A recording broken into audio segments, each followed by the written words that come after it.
Sir start sir. So చనిత్రులకి కార్యక్రమం కోసం మనం ఈరోజు సమావేశం చేశాము. ముఖ్యంగా జిల్లాలో వ్యూవర్స్ నంబర్ చూస్తే ఇంకా తక్కువ మంది ఉన్నారు, ఫ్యామిలీస్ కూడా తక్కువ మంది ఉన్నారు. కానీ తక్కువ మంది ఫ్యామిలీస్కి సపోర్ట్ చేయాలి. ఈరోజు సమావేశం చేసినప్పుడు కొన్ని ఇష్యూస్, కొన్ని సమస్య మన కార్మిక సంబంధించి వాళ్ళ ద్వారా చెప్పడం జరిగింది. ముఖ్యంగా సపోర్ట్ కావాలి, అంటే ఫైనాన్షియల్ సపోర్ట్ కావాలి. ఆర్థికంగా అలా మషినరీ కోసం, అలా ఒక షెడ్ కోసం అలా సపోర్ట్ చేయగలుగుతాము. ఇది ఒక ఇంపార్టెంట్ పాయింట్ ఈరోజు మీటింగ్లో చెప్పడం జరిగింది. రెండోది హెల్త్ ఇన్సూరెన్స్ కూడా ఒక చాలా ఇంపార్టెంట్. వాళ్ళు బేసిక్లీ పూర్ ఫ్యామిలీస్ నుంచి వస్తారు,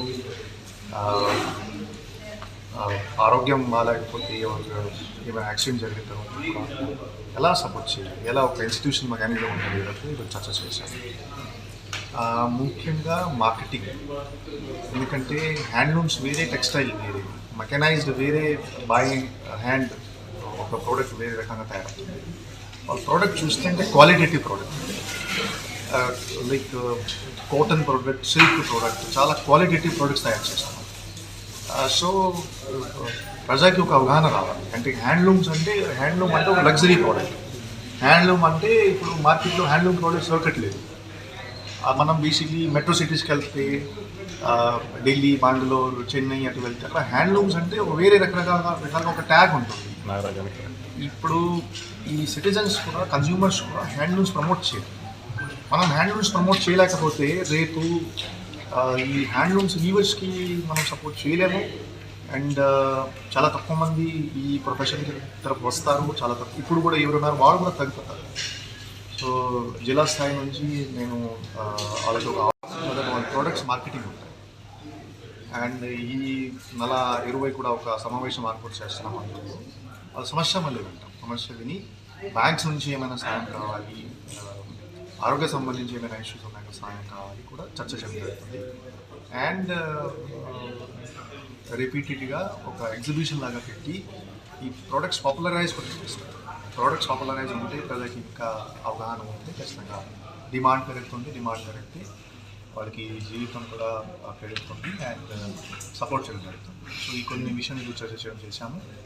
ఖచ్చితంగా 50 రోజుల్లో వీవర్స్కి ఎలా సపోర్ట్ చేయాలి ఆ కార్యక్రమం సపోర్ట్ చేస్తాం. ఈరోజు 10వ జాతీయ చేనేత దినోత్సవం సందర్భంగా చిత్తూరు జిల్లాకు సంబంధించిన కలెక్టర్ కార్యాలయంలో చేనేత వేడుకలు జరిగింది. ఈ సమావేశానికి జిల్లా కలెక్టర్ గారు విచ్చేసినారు. అదేవిధంగా జిల్లా నలుమూల నుంచి చేనేత ప్రతినిధులు కూడా విచ్చేశారు. అందరికీ పేరు పేరున ధన్యవాదాలు, శుభాకాంక్షలు. భారతదేశంలో వ్యవసాయం తర్వాత అతిపెద్ద ఉపాధి రంగం చేనేత. ఈ చేనేతపై దాదాపు 36 లక్షల చేనేత మగ్గాలతో దేశంలో జనులు బతుకుతున్నారు. మన రాష్ట్రంలో 1,45,000 చేనేత మగ్గాలు, 1,77,000 చేనేత కుటుంబాలు చేనేత మగ్గాలతో జీవనం చేస్తూ ఉంది. అనుబంధంగా మళ్ళీ 1,00,000 మంది చేనేత కార్మికులు ఉన్నారు.